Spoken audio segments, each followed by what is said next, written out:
Good afternoon. Today is Monday, the 1st of December 2025, just after 1 o'clock. Welcome to UK Column News. I'm your host, Brian Gerrish.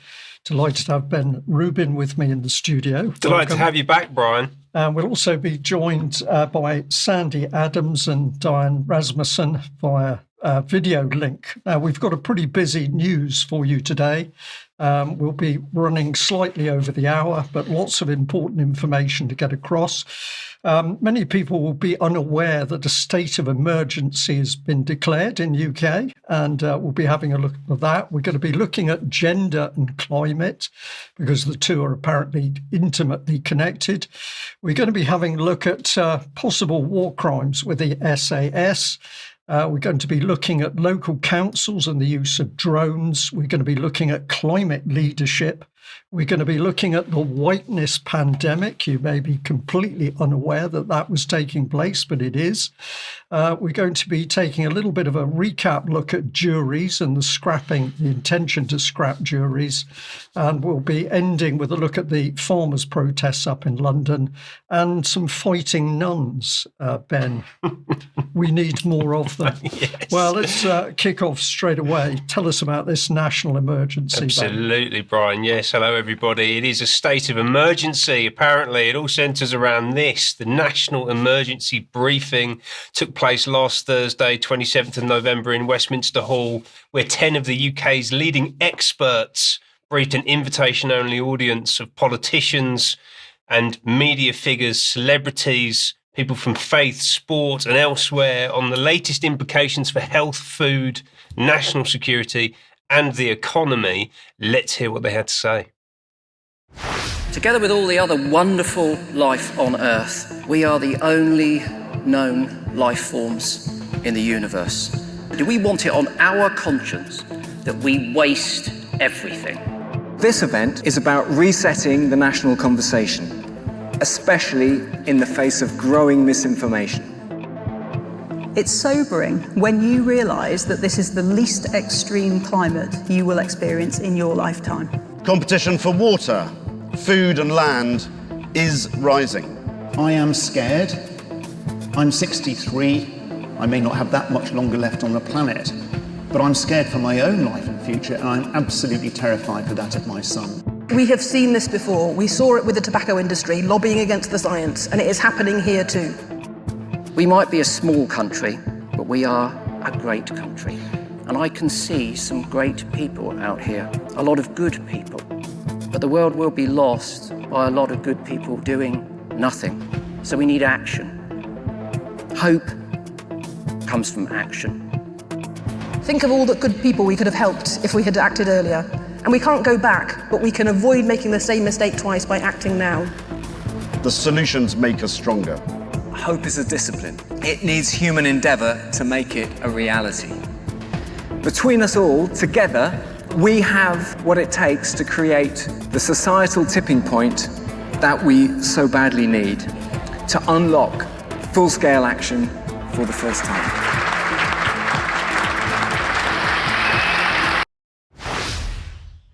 Ben, that was truly awful. I have to say, truly awful. So he's 63 and he's terrified. I'm 70 and I'm absolutely not terrified, except of deranged people like this. This is just absolutely incredible that this country's got in the state it has.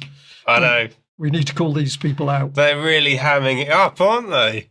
The great and the good gathering together in Westminster Hall to talk about fighting back against disinformation and all of the terrible things of the world. And it's all kind of, the way it's presented, it's kind of black and dark and bleak and foreboding. And it's all led out by this guy, Chris Packham, who has a CBE. I only found this out when I was looking at this over the past couple of days. So he's one of the top people in the British establishment leading this thing out in Westminster Hall, in the seat of power. And it's all a little bit Big Brother, isn't it? It's a bit ingsoc. Look at that. The colours, the presentation. I mean, it's not very subtle. No. This is a big propaganda push. So Packham's at the forefront.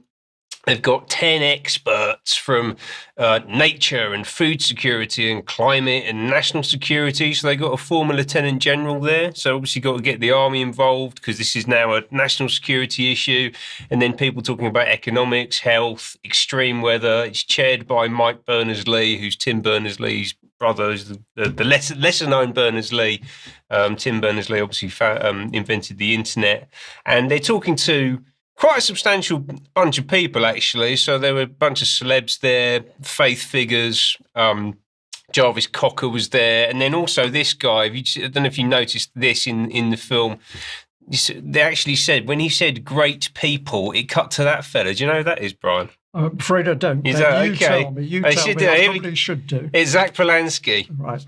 So I think, well, they're going to pose the question, yeah, because in this big propaganda exercise where the world's coming to an end and it cuts in the video to say that there are some great people out there and it goes directly to Zach Polanski, has he been chosen? Is this our new chosen political leader? Well, certainly for the younger generation he hears, this is the person leading out the conversation around eco-populism and putting a nice, shiny, happy face on communism, basically. That's the game that they're playing with Polanski and what's going on in the general discourse at the moment. And actually, he delivered a few words of his own about what he saw at the event, which we can have a little listen to now.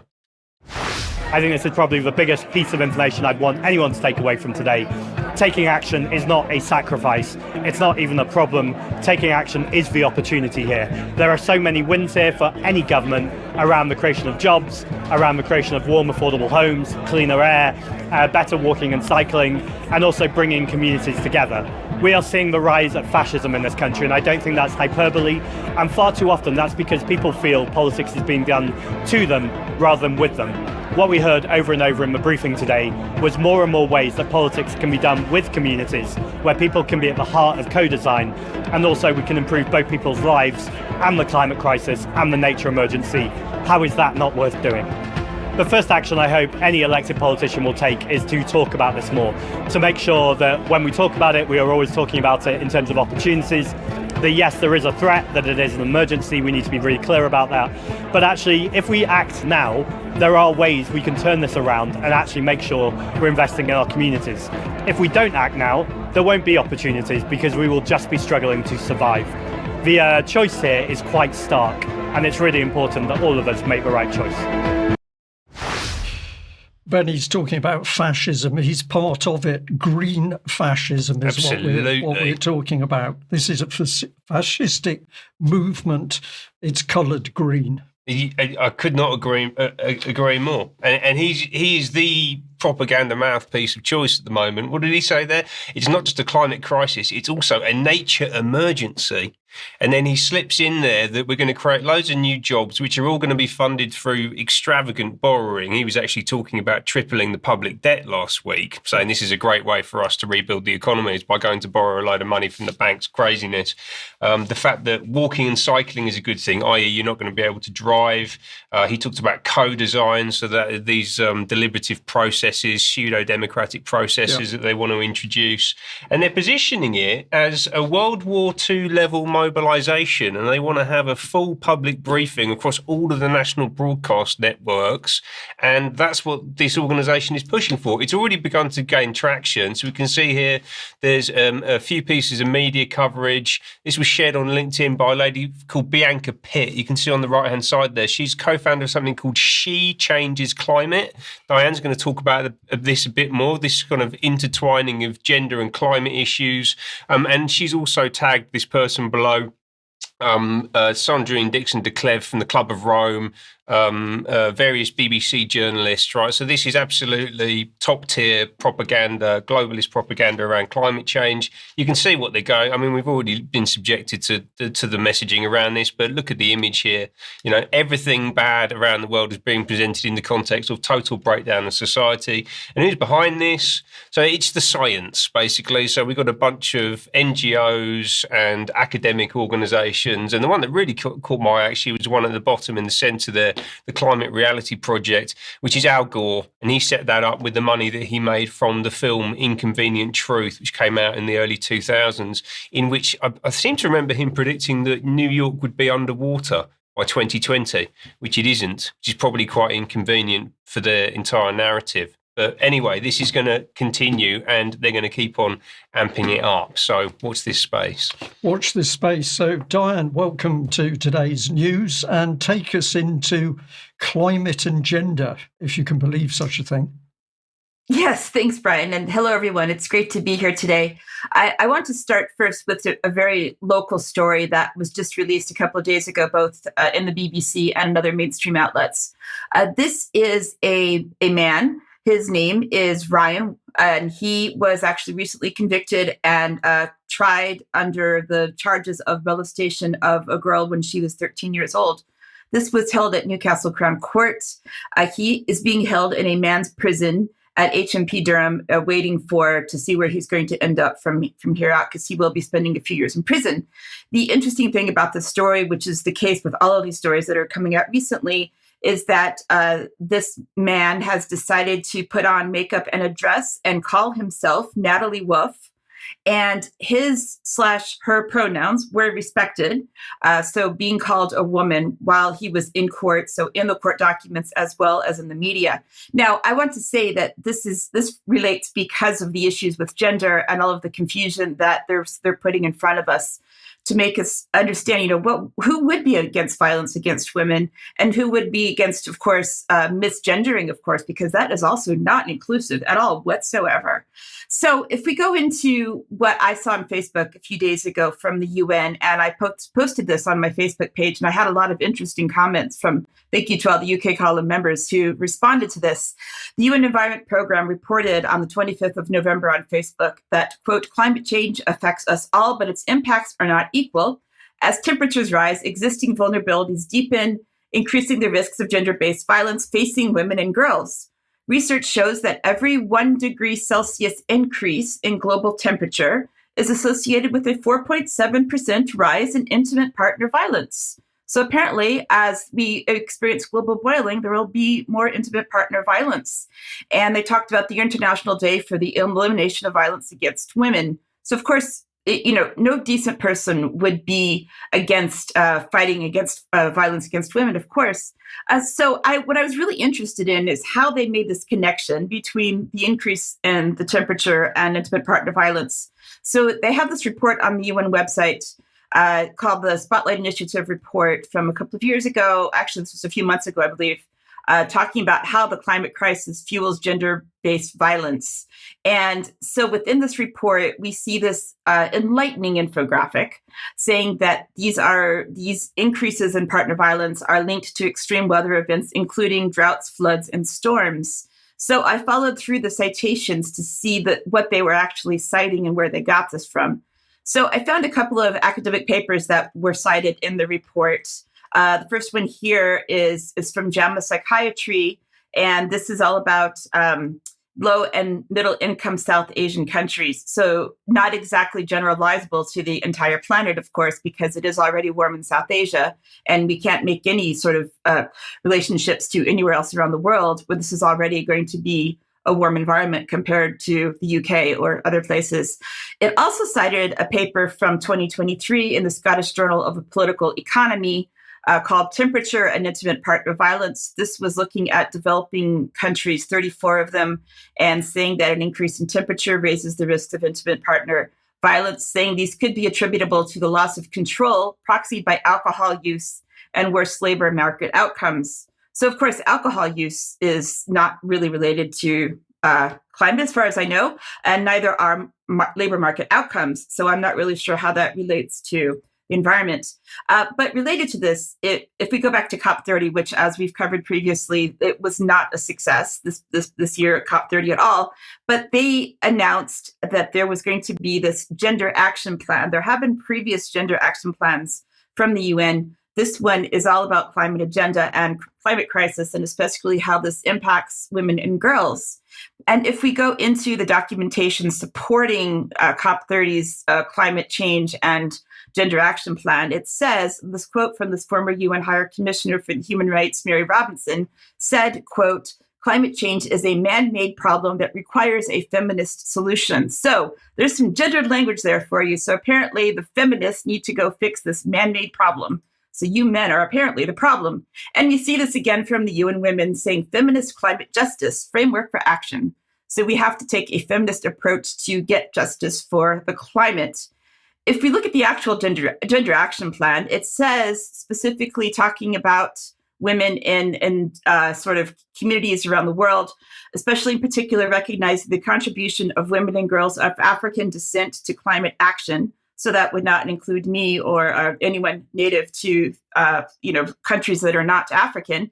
So let's take a video. There was a video, a short clip here of some women who were fighting for climate justice just in the past couple of weeks. Let's see what happened in this inspiring video. Do we want climate justice? When do we want it? Now! Climate justice demands gender justice, not as a side note, but as a foundation. When women and diverse group of people lead, our communities thrive.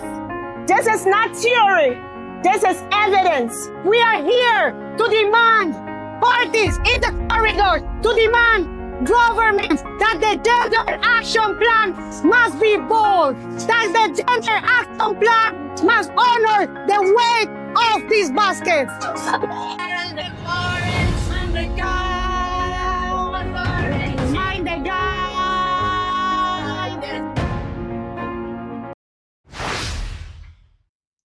So we're seeing that, but we're also seeing, as reported by The Guardian and other mainstream sources leading up to COP30 and during COP30, that there are issues with the definition of gender. So they're calling so-called conservative states, such as Saudi Arabia and Iran, are getting in the way of this particular bit of progress, because they're saying that we can no longer talk about women as actual biological women. We have to include trans women and so on, which brings me back to the beginning of that segment about the man who's just been convicted of child sexual abuse. So, Brian, I think there's a lot of confusion going on that they're using to push the climate agenda. As Ben also showed in the first segment, this contributes to this national emergency that we are all apparently facing, Brian. Diane, thank you very much for that. Clearly, we'll be talking about this subject more in extra time because it's so incredible, but we can see people severely reframed in their belief system. And we've got utter madness unfolding. This is an attack both on women and men in this world, and it's got to be called out for what it is, a psychological attack. It's deliberate, it's calculated, and this is not nonsense. We know many people in the UK column audience look at this sort of material and say, this is utterly ridiculous, it's complete nonsense. Well, it may be both those things, but it's also incredibly dangerous. So we need to call it out for what it is. Now, let's move from some of that nonsense to the fact that the SAS are still under investigation at the moment to possible, essentially crimes on the battlefield in Afghanistan. And the BBC, very big article today, talking about SAS war crime evidence being suppressed. The inquiry has been hearing. And if we put a bit of meat on the bones, the Panorama, of course, crowing, maybe quite rightly, that it revealed that 54 detainees and unarmed men had been killed by the SAS in suspicious circumstances in a 6-month tour. It went on to say, the article went on to say that both General Carlton Smith and Lieutenant General Jonathan Page, the preceding Director of Special Forces, were named in proceedings in relation to claims they'd failed to inform the Royal Military Police of these allegations of very serious crimes. So it went on here with an individual simply called N1466, high seniority. And he told the inquiry he'd been made aware of whistleblower testimony that SAS troopers had been heard bragging during a training course about killing all fighting-age males during operations, regardless of whether they posed a threat or not. And if we go in, he also told the inquiry he first became concerned back in February 2011 after noticing that SAS reports coming back from Afghanistan showed the regiment was killing people in suspicious circumstances and in unusually high numbers, with too few enemy weapons recovered from some operations to justify the numbers of deaths. And if we go on, he also commented the duplication there. Apologies for that. So this was part of the BBC's original investigate report, that they went to one of the locations where a group of men had been killed, and what they found at the location were many bullet holes which were low down on the building walls, suggesting that the people had been shot while they were actually lying on the ground. And in some of these horrific happenings, young children, very young children who were in bed with their parents, were also killed. So the BBC digging this out, and if I just come on to this one here, two former heads of all UK Special Forces suppressed evidence, and this was told to a public inquiry in closed evidence sessions. And the point that I'm making here is that we've got very, very serious stuff coming to light, but of course the public isn't privy to everything, because under security this has to be withheld from the public. We'll be more on that particular subject a little bit later in the news.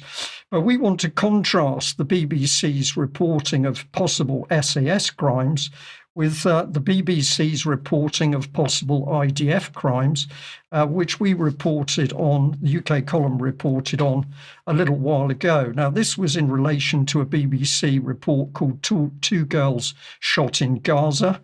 And the BBC World Service pieced together the story of the two little girls, both 6, and they were killed in Gaza in separate incidents in November 2023 in areas where the Israeli Defense Forces was operating. And if we bring in a bit more on this, Leah and Amira were just 2 of more than 160 cases of children shot in the war in Gaza who the BBC had gathered information about. And essentially, the BBC reported that in 95 of these cases, the child had been shot in the head or chest. And in 59 of those, the BBC obtained testimony from eyewitnesses, either directly or via human rights organisations and medics. And the witnesses alleged that 57 of these children were shot by the IDF, and 2 were shot by Palestinians, one in celebratory gunfire and the other in a gang conflict. Now, the excellent documentary here by BBC's Stephanie Hegarty, of course, identified that very small and very, very young and therefore very small children were being shot in the head and chest. This implicated the use of IDF snipers, not for 2 girls, but for many children. And this was a fantastic report that the BBC had, but this was largely tucked away on the BBC website. So if we just pop that one back on screen, I'm just going to bring in this, because essentially we seem to have one rule for the SAS and possible war crimes and another for the IDF. We are investigating the SAS, but we are not investigating the IDF. And of course, UK is intimately involved in memorandum of understanding and partnerships, both with Israel and with the IDF forces. Now, Patrick Henningsen and myself did a specific piece looking at the BBC documentary, and we came to the end making really this statement that we strongly suggest that far from being a video documentary buried or hidden in plain sight on the BBC's website, Ms. Hegarty's work to expose a war crime in Gaza involving children should be fully acknowledged and rebroadcast internationally. Moreover, her findings should already be helping to trigger a major international backlash against IDF snipers targeting children, as well as sending out a powerful call for an end to the wider slaughter in the Middle East. And I'm going to end this segment by saying that, of course, if the SAS have carried out crimes in Afghanistan, then people need to be brought to account and brought to justice. But at the same time, if we are in bed with IDF forces who are sniping and killing children, the British government should also be calling for those IDF snipers to be brought to trial. So I think we've got a really, really serious position now when we're going to bring British military personnel, special forces, into the public arena, possibly into court as a result of crimes. But apparently Israel and the IDF are simply going to get on with killing as they think necessary, and the British government isn't going to say anything. I think this is outrageous, Ben. I'm not sure what your comments are. Yes. One rule for them, one rule for everyone else, as they say. Indeed. Okay, well, let's move on. And the subject, Sandy, is drones. And we've now got local authorities believing they can presumably benefit from the advances in drone technology in Ukraine to spy on the UK public. Maybe that's a bit over the top. What have you got? Thank you, Brian, and good afternoon to you all. Yes, things are becoming distinctly dystopian in our local councils in the UK. Local authorities across Britain are assembling fleets of drones and training up staff as pilots so that it can surveil residents. More than 60 councils around the UK have staff certified to operate unmanned aerial vehicles. They call them UAVs. An additional dozen councils have been approached by the Civil Aviation Authority for guidance on drone regulations. Civil Aviation Authority data shows how city, borough and district councils have all trained up drone pilots. But the actual numbers may well be higher because records only capture those who disclose their employer-sponsored training. So the council's drone drive has sparked serious concerns over surveillance. In our next, Hammersmith and Fulham Council have been set to deploy drones as part of a 70-man strong lawful enforcement team, which issued more than 2,200 fines last year. So West London Borough of Fulham and Hammersmith plans to use these UAVs, unmanned aerial vehicles, to combat fly tipping and antisocial behaviour, despite flight restrictions from nearby Heathrow Airport and Wormwood Scrubs Prison. A report by the council found police do not have sufficient officer numbers to provide a visible deterrent in all cases, and they, in order to take the desired action. As a result, council drones and CCTV, some of which will use live AI facial recognition, can help combat crime and antisocial behaviour. Now, I think I've got a Telegraph article here from Thursday the 29th, which reports on how UK council drones spy on residents, with dozens of authorities training up pilots for these drone operations. Now, there's a company called Hired a Drone Pilot, and they have included information on their website for professional drone pilots about which drone laws apply in 2026. They seem to change every year. It's a very complicated thing. They're rushing it through, and so it's confusing regarding licensing, where you can fly, and safety guidelines. So I just want to have a look at Thurrock Council for a moment, because that's been given the power to use them to detect and prevent crime, although Tendring Council has explicitly declared it will not use any drones for surveillance footage, limiting its 3 devices to communications and marketing. Maybe they're not being as transparent as they could be, because in a document that I found from Thurrock Council, it proves that they will be used for environmental enforcement. So clearly this will be used to monitor environmental and social governance contracts and biodiversity net gain contracts and the compliance of those contracts. And it will be enforced with fines and sanctions.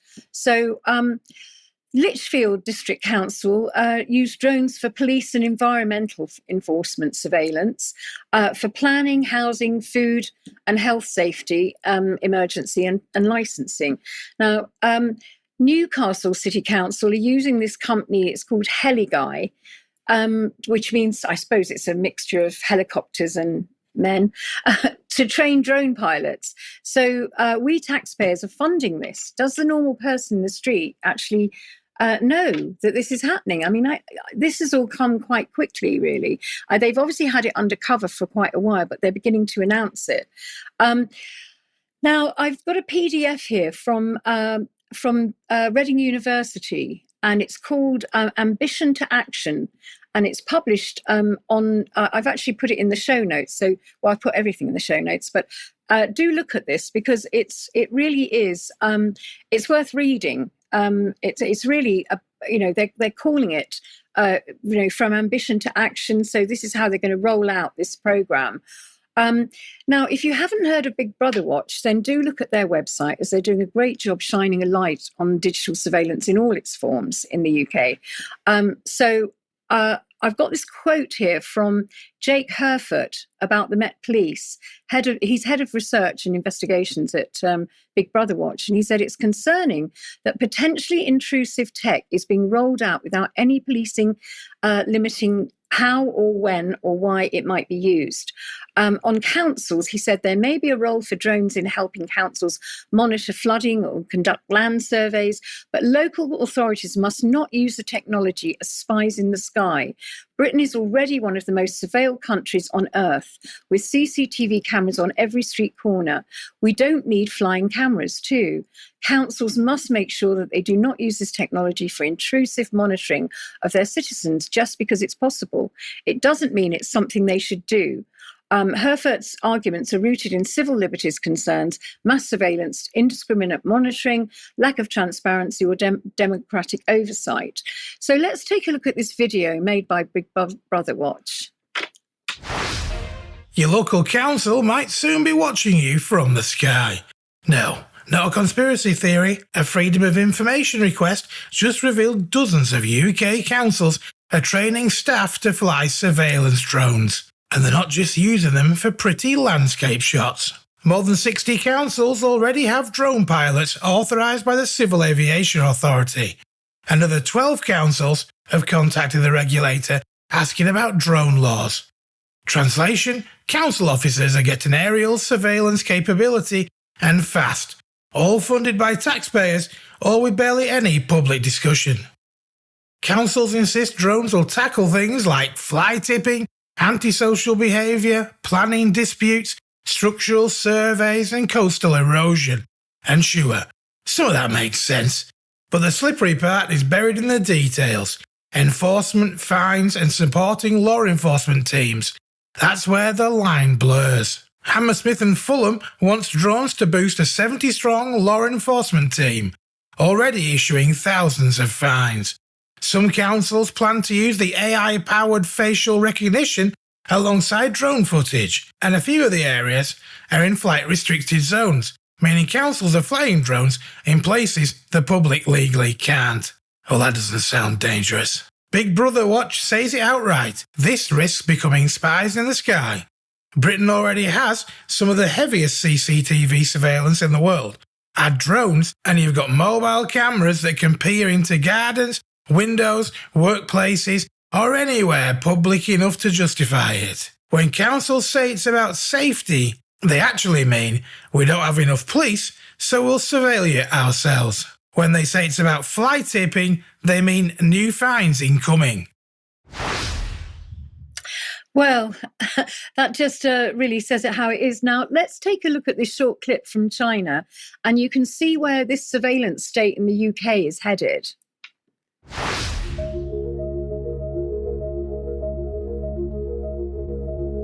We're seeing reports and footage out of China showing traffic police utilizing drone technology for aerial monitoring of roadways.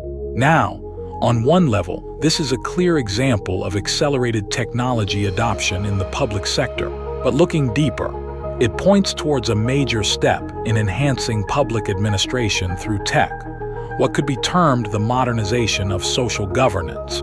Think about it. The arc of human progress has always been intrinsically linked to advancements in science and technology. Every major technological innovation fundamentally reshapes how we live, work, and interact.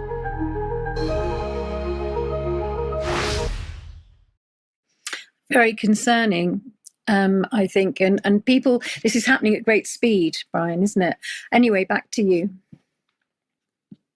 Thank you very much for that, Sandy. I think this stuff is immensely concerning, and it's the speed it's coming in without any form of proper discussion with the public as to whether the public wants it or indeed it's needed. So again, this is another subject we'll bring in to UK Columns Extra after the news today.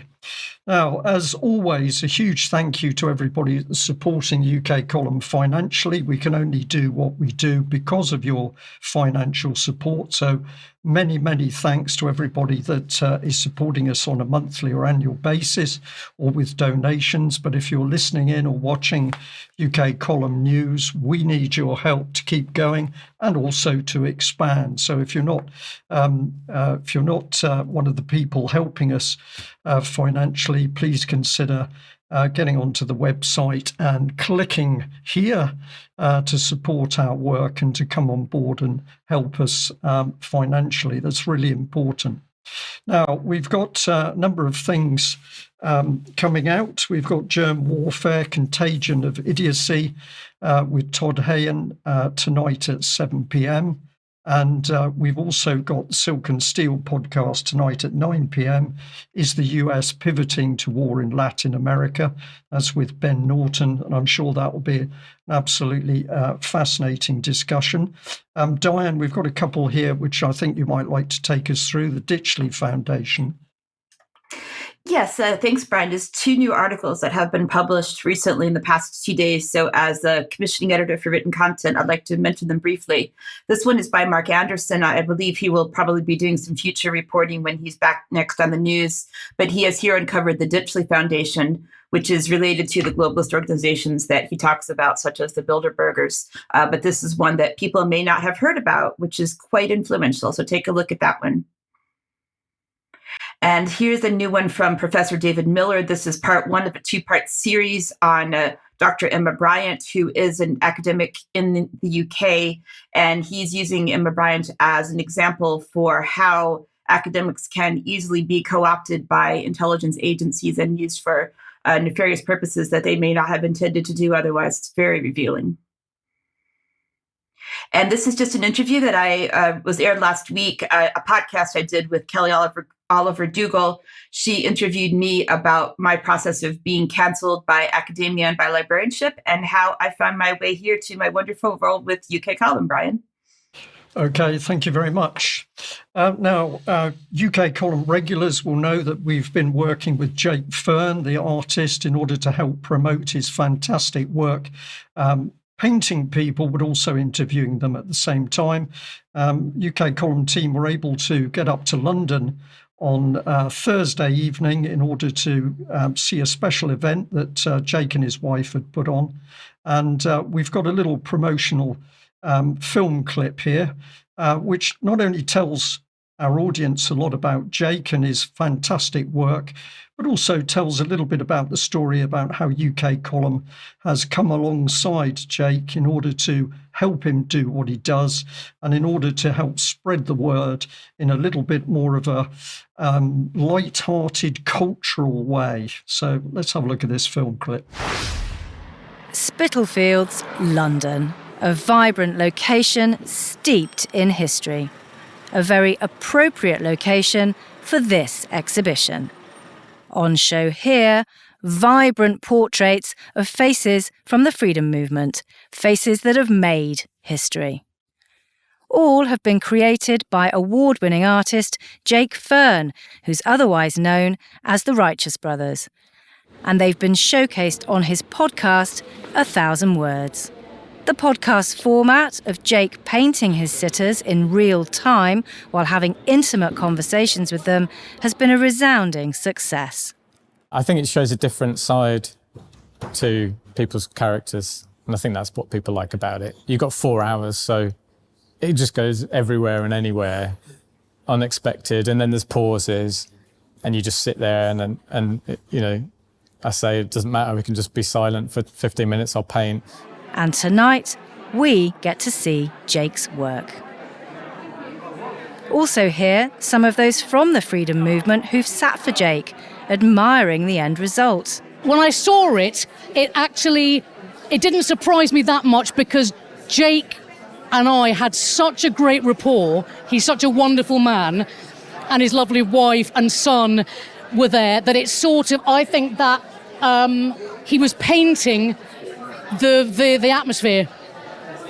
I mean, most people who know me know I'm not that angelic. There are parts of me that are quite angelic, but not many. It was quite a conversation we had. I mean, I know Jake pretty well, and we had a good old ramble chat. But probably by the end, it was 4 hours we were chatting. So by the end, I don't think either of us could put a coherent sentence together. I don't know how he does it, to be honest. It's quite astonishing. It's nice that Jake's kind of getting some recognition because he's mega talented, and it's nice to see everyone coming here and supporting him. I smile a lot, probably more than I should do, and because what I talk about is quite deep and serious. And what I realised that he'd done is he's painted that side of me, that strong side of me that really looks into the deep dark stuff. And I thought, my goodness, that's actually quite a powerful picture of me, which I wasn't expecting, because I sometimes I don't see myself like that. But what he does is he paints your journey that that's brought you to this time, this very place in history. And I was really touched by it, actually. Tonight was also a celebration of collaboration between 1,000 Words and UK Column. They joined forces this year, and the column is now the official broadcasting home of 1,000 Words.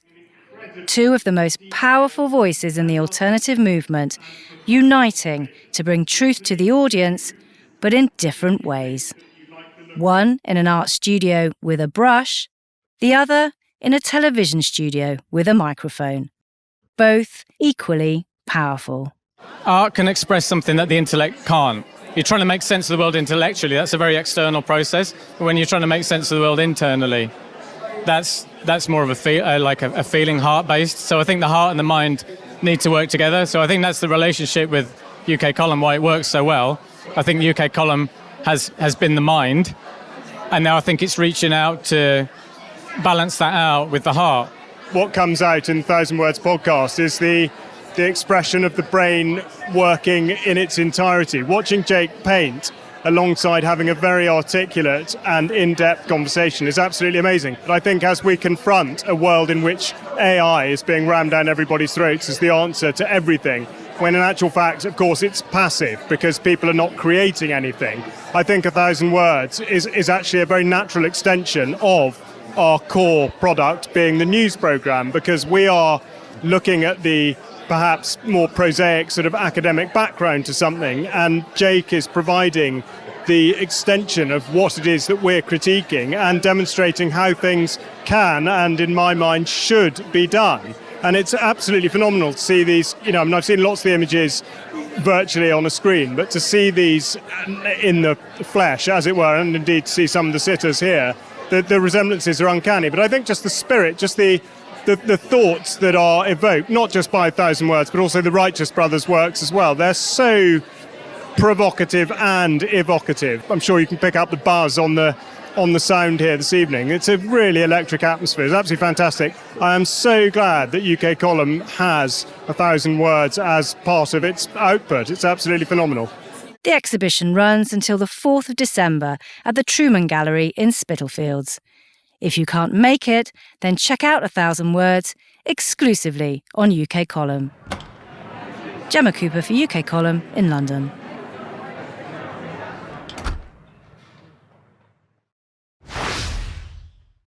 Great work by Jake, and also a wonderful evening and lovely people, very uplifting. Let's move on, Ben, and it's nice to see someone, just before we do, it's nice to see someone who can actually paint. Most modern art is just terrible, conceptual rubbish. He's actually got some real skill. Amazing. And it's to do with people. So yeah, it's that brilliant. Makes it even more powerful. Yeah. So somebody means business, Ben. Who means business?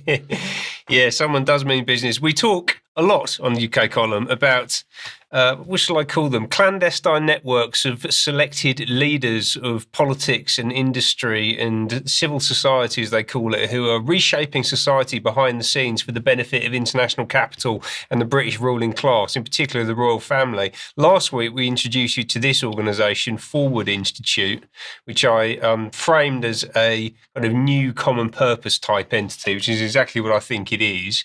And I also introduced you briefly to this chap who works with Forward Institute. This is Sir Ian Cheshire. He is many things. He used to run Kingfisher Group, so like B&Q, big retailers.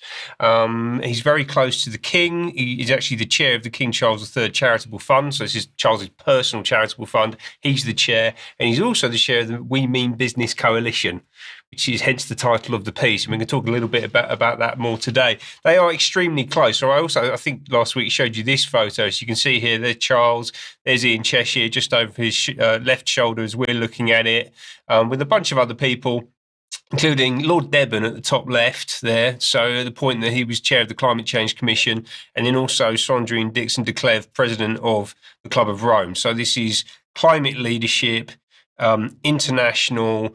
This photo was taken, I believe, around 2015 at Cambridge University, and this is part of the Corporate Leaders Group, which is itself part of this organisation, the We Mean Business Coalition, which is essentially a network of non-profit organisations. They love to get that in there. These are all non-profit, but they're non-profits that just so happen to be creating a multi-trillion-dollar global marketplace in climate technologies for the benefit of the people who also control the non-profits. It's generally what you see happening in this space. But let me allow the coalition to introduce itself briefly. We've got a short video clip for you. Now is the time for every business to steer a course to a zero-emissions future. From small family businesses to the biggest multinationals, We Mean Business Coalition and its partners have helped thousands of companies take vital climate action. The 4 A's of climate leadership is the ultimate step-by-step guide, so your business can respond to the climate crisis with ambition, deliver on that ambition with action, secure wider change through advocacy, drive progress by demonstrating accountability. The resources and case studies are updated as companies learn and share their progress. Your business's future lies in a climate-resilient transformation to keep up with a changing economy, to reduce supply chain risks, and deliver for customers, employees, and the bottom line. This is climate and business critical. Get into the 4 A's of climate leadership, your compass for credible corporate climate action. Climate action targeted at corporate leadership. What were you going to say, Brian? You're feeling inspired I was just by that? smiling at it. Somebody commented the plonky plonk music, which is always part of the indoctrination, but climate leadership, climate.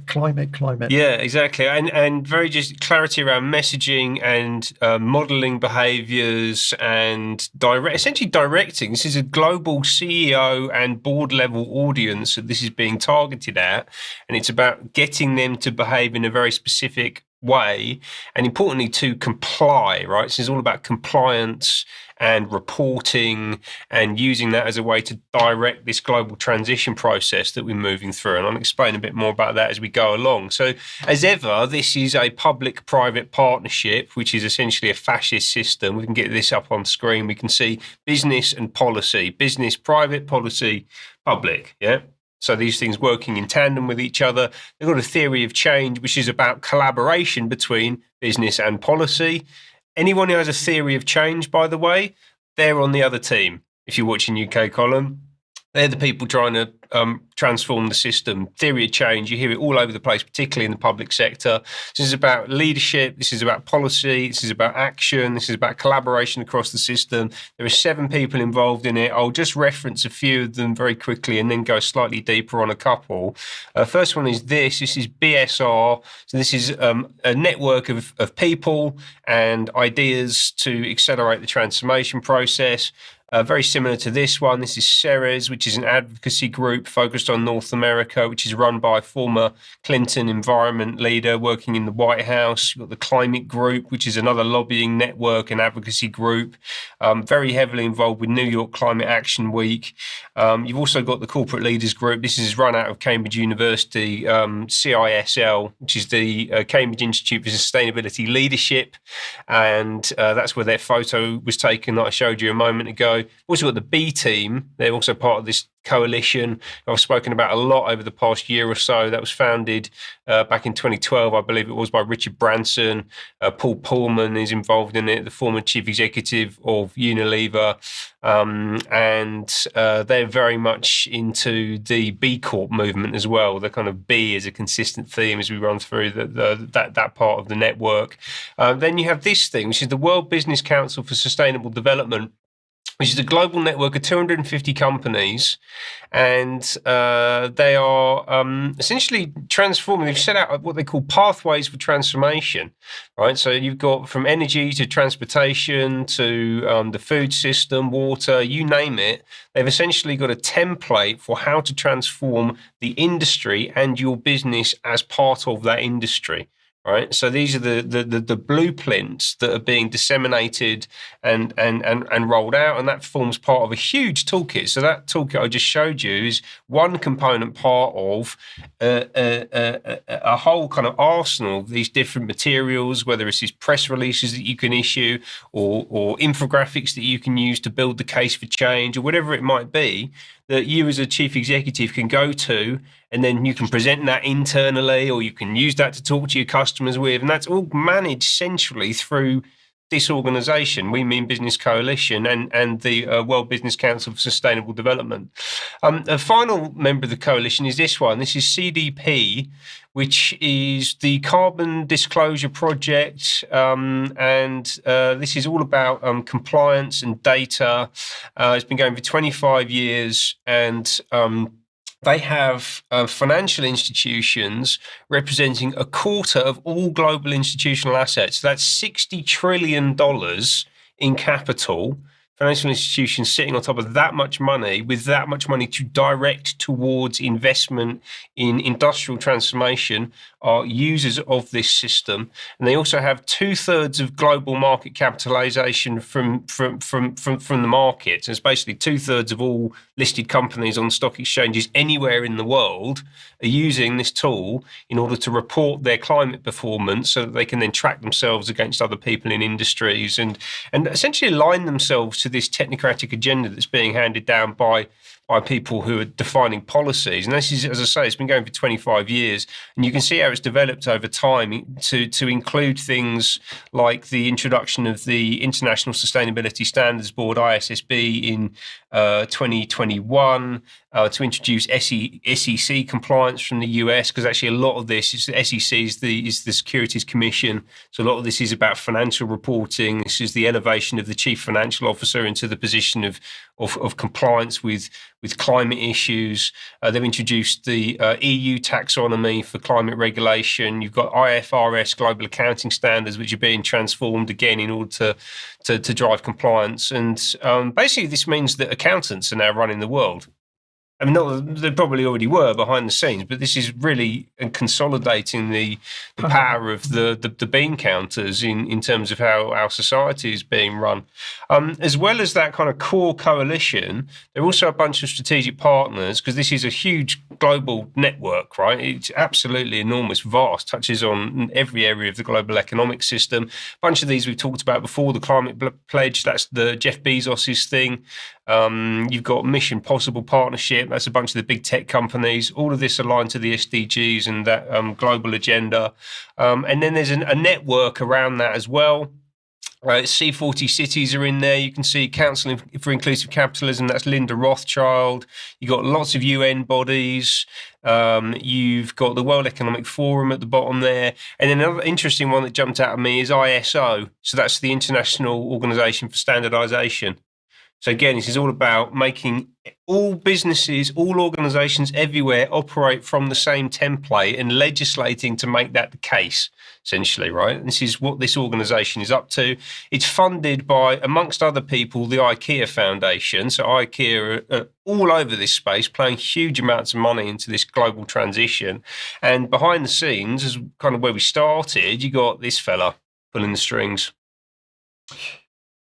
We've got to cover a lot more on this. This is the power base, isn't it? And King Charles there right in the middle of those trillions of dollars to push this policy worldwide. A lot more to be said. Diane, let's bring you back on screen. And you're going to be having a look at white pandemic, which is another piece of mental reframing which unknown persons are pushing for worldwide policy. Yeah, that's true, Brian. And I guess, back in 2020 and 2021, if they didn't try to terrify the public enough with COVID, they were also trying to warn us of a whiteness pandemic at the same time. And this is apparently an ongoing pandemic. This report was just released just last week from an organization called Defending Education. They're based in America. They are a national grassroots organization. As they say, they are working to restore schools at all levels from activists imposing harmful agendas. So I'm not sure why this was picked up now, because this paper came out a few years ago, but it's interesting because it's been picked up in a lot of different places, including in India, Australia, and here in the UK. We see this report from the Daily Mail from a few days ago with their headline saying the University of Minnesota program offers guidelines to, quote, reverse the whiteness pandemic.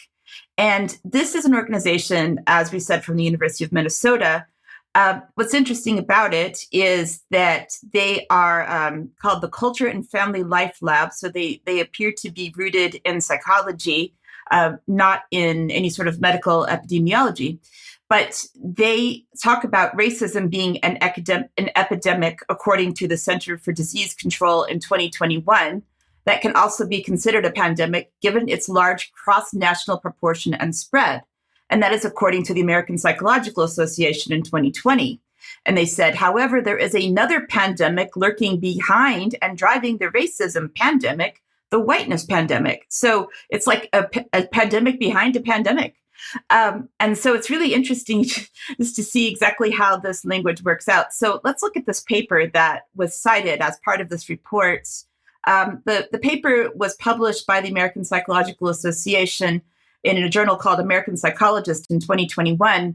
The article was called The Whiteness Pandemic Behind the Racism Pandemic, Familial Whiteness Socialization in Minneapolis Following #George Floyd's Killing. And from the abstract, we see the end of the abstract of the article saying that collectively, color evasion and power evasion, pathogens, so there's a medical term, pathogens of the whiteness pandemic, are inexorably transmitted within families, with white parents serving as carriers to their children unless they take active preventative measures rooted in anti-racism and equity promotion.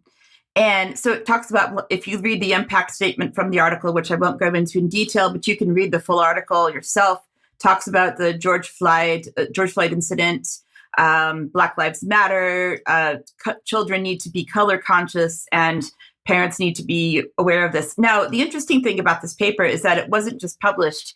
It won an award from the American Psychological Association called the George A. Miller Award for an outstanding recent article on general psychology. And the author of the paper, so this woman that I will be speaking about in just a minute, who was the first author, was expected to give an invited address at the subsequent American Psychological Association's annual convention and invited to provide a copy of the award presentation for inclusion in the Society's newsletter. So let's look at Professor Gail Ferguson's staff profile. Of course, her pronouns are she, her, hers, so that's informative. Her interests reside at the interface of development psychology, cross-cultural psychology, and clinical psychology, with a focus on understanding the implications of 21st century globalization for cultural socialization. So she's focused on children's psychology and teaching things about children. You have to ask with that last sentence, is she a globalist? But let's watch a video of her talking about the whiteness pandemic herself.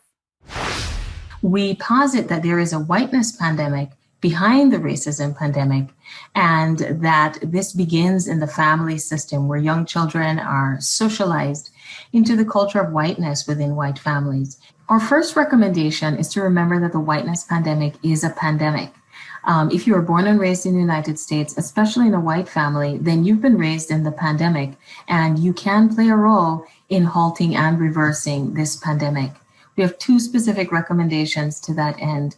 The first is for white parents to invest time in their own racial identity development through joining an organization like Showing Up for Racial Justice or your local BLM chapter.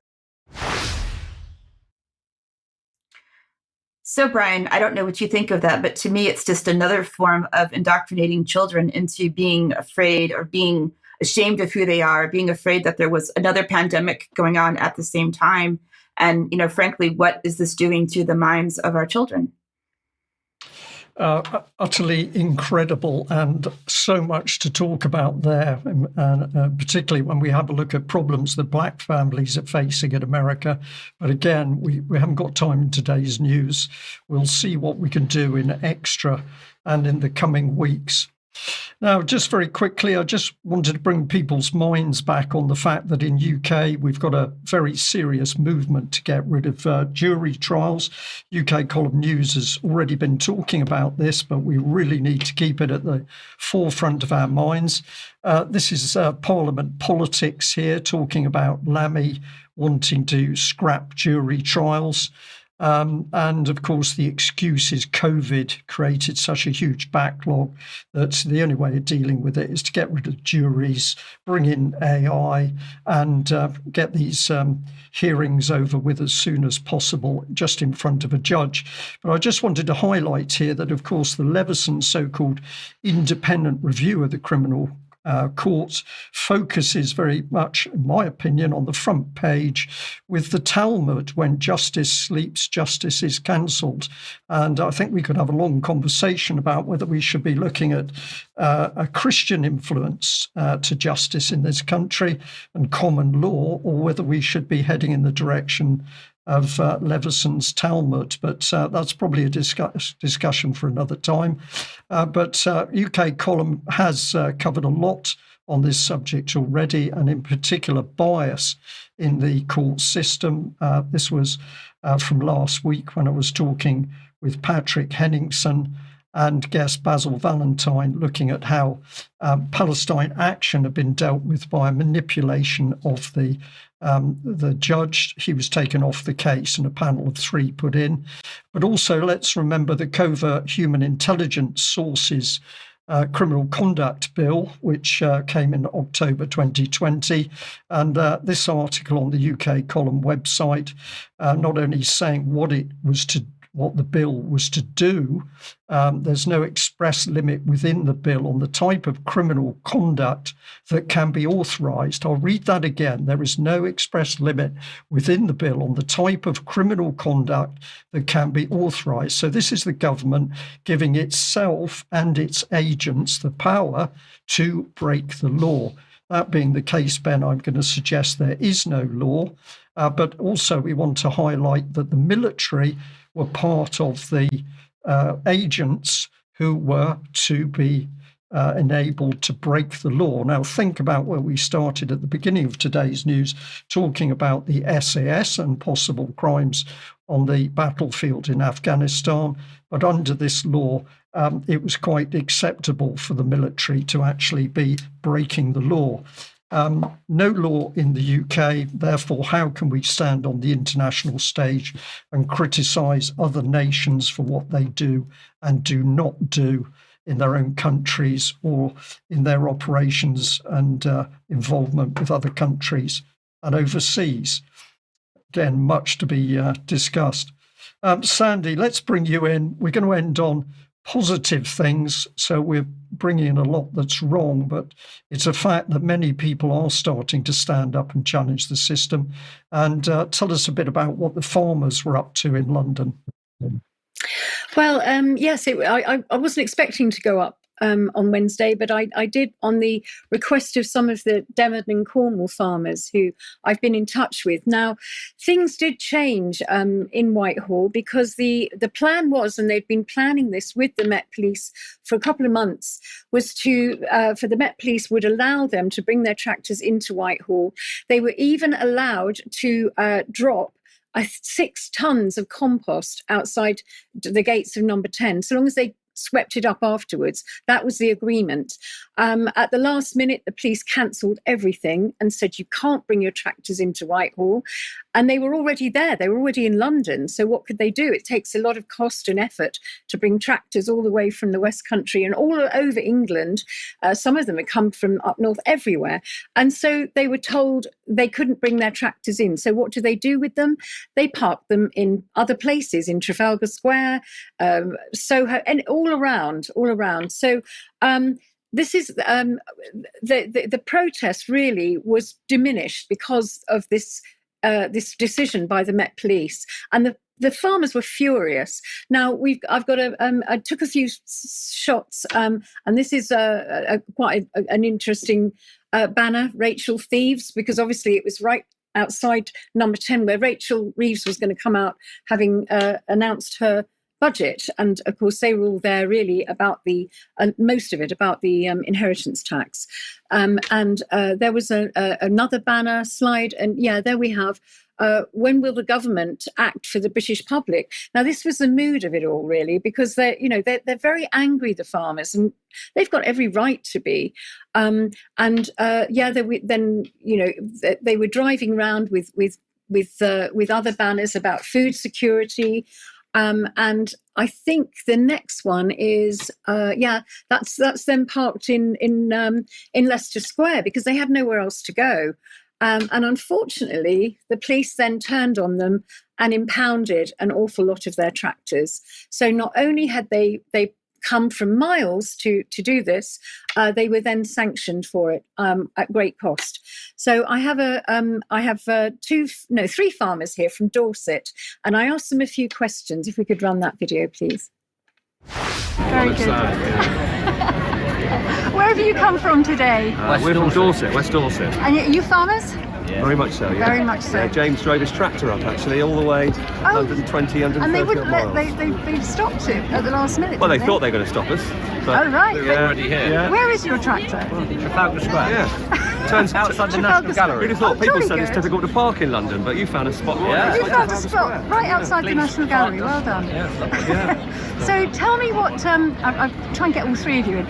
Tell me what, obviously you hear about inheritance tax or everything else. I mean, there's a lot that's really destroying British farming, isn't there? You've got the SSI, you've got renewable energy going everywhere, people not being able to afford to keep their farms. What's the biggest issue for you here today? Well, for me personally, it's the inheritance tax. Yeah. My family have been farming in Dorset for centuries.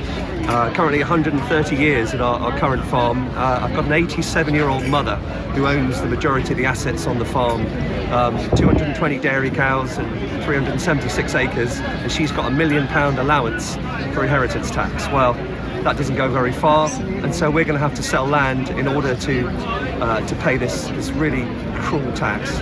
Yeah, and I mean, what do you feel that do you think Rachel Reeves could stop this?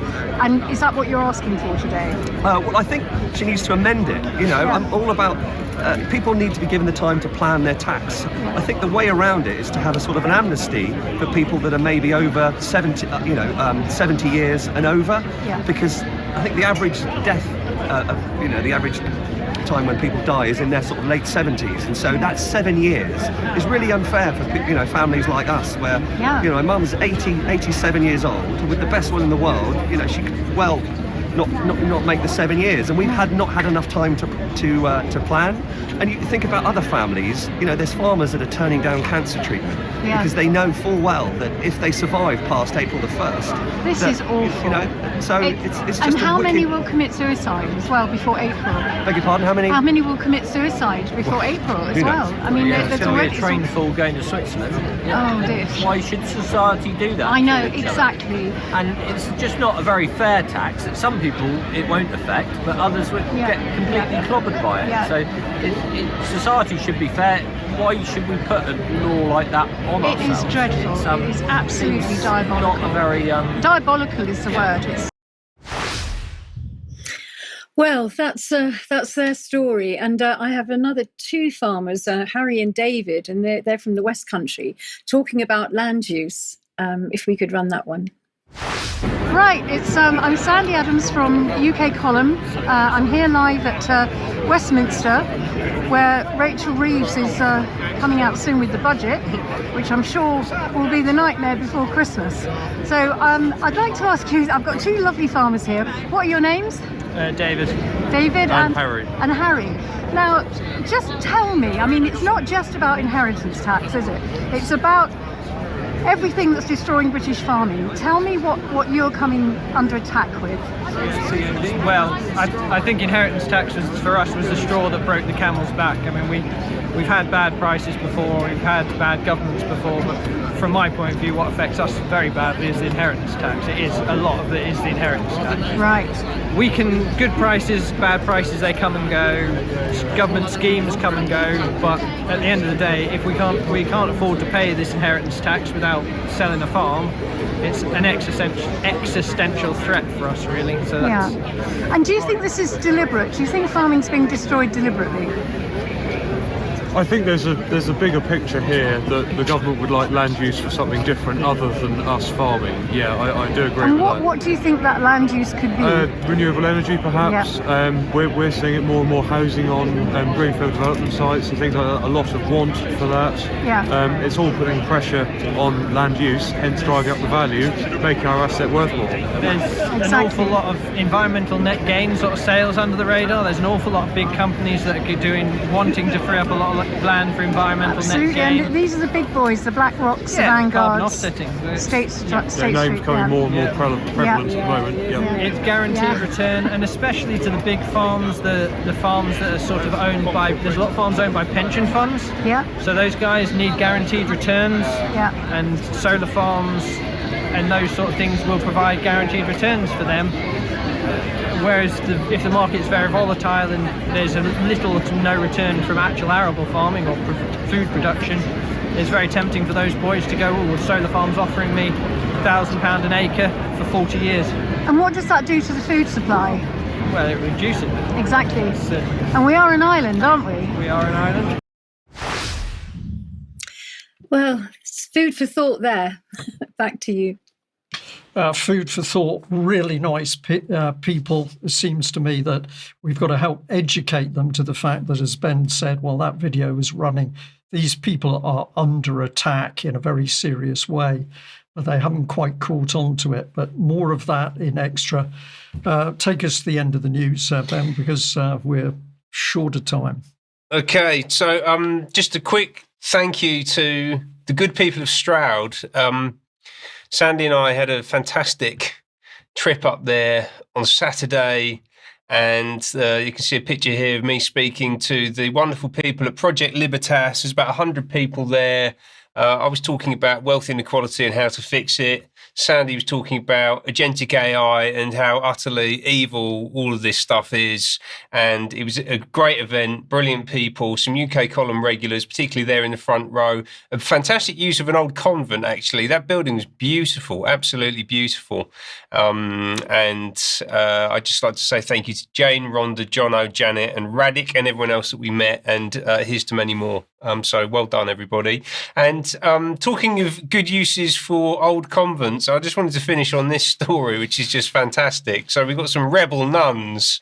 I think Brian said fighting nuns earlier, but maybe they are fighting, I don't know. But they're certainly rebelling. And these are three octogenarians, let's bring them up, Bernadette, Regina, and Rita, who broke back into their old home of Goldenstein Castle in Elsbethen in Austria in September in defiance of their spiritual superiors who had turfed them out and tried to put them into a Catholic care home. They've been helped by the local community, and they're in defiance of this guy. This is Provost Marcus Grazel, who is repeatedly accusing them of breaking their vows of obedience. And they're saying, we haven't broken our vows of obedience and we're just going to do what we want to do and we're going to live here. And why not? Because look at that place. That's what they've broken back into. And they've been allowed to stay, but only on the proviso they stay off social media. So my commitment to them, which I haven't run past the management, but I'm sure it's going to be absolutely fine, is that all three of them are going to get lifetime subscriptions to UK Column, and we want them on the forums as soon as possible. Indeed, they're clearly saying they're having none of the nonsense. Woohoo! We must end there. Thank you very much to everybody that's joined UK Column News today. Extended news because of the important things going on. If you're a member, paid-up member of UK Column, you can join us in a few minutes in UK Column Extra. But I'd like to say thank you to you, Ben. Thank you to Diane and Sandy. Let's have a pause of 5 minutes. And we'll be into UK Column Extra. For people watching the news, thank you for joining us, and we'll be back at the same time on Wednesday. See you then. Bye-bye.